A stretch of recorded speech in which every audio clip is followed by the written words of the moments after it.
Do you have any predictions or insights that you want to share about what might unfold in 2024? I don't.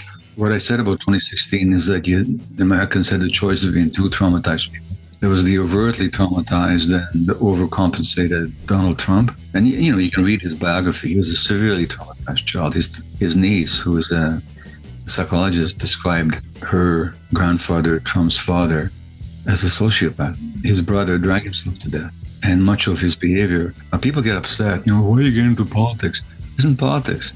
It's straightforward. There's a great trauma psychiatrist, Bessel van der Kolk, whose book is a big bestseller in New York Times, bestseller for the last 280 weeks. And he said that Trump is a poster child for trauma, which anybody who understands trauma can see.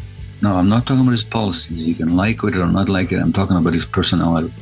Hillary Clinton also was very traumatized, which I explain in the book, and there's all kinds of evidence for that, and it shows up in her behavior. So America had this choice between two traumatized people, and they chose one. It was close, but they chose one. When I look at the Biden family, come on. There's his own history. Then there's his drug-addicted son.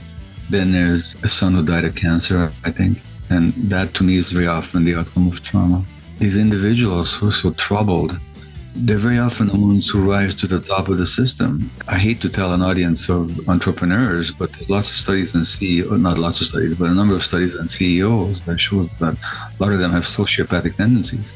Seriously. And politicians, some people have done analyses of the American presidents, and most of them meet the criteria for some kind of mental health disorder, And these are the people that we raise to the pinnacles of power. So to me personally, the personalities don't matter. They're interesting, but they're not decisive. I think by the time you get to that level, you're serving a system, and you've been shaped and selected and programmed and constrained to work within that system.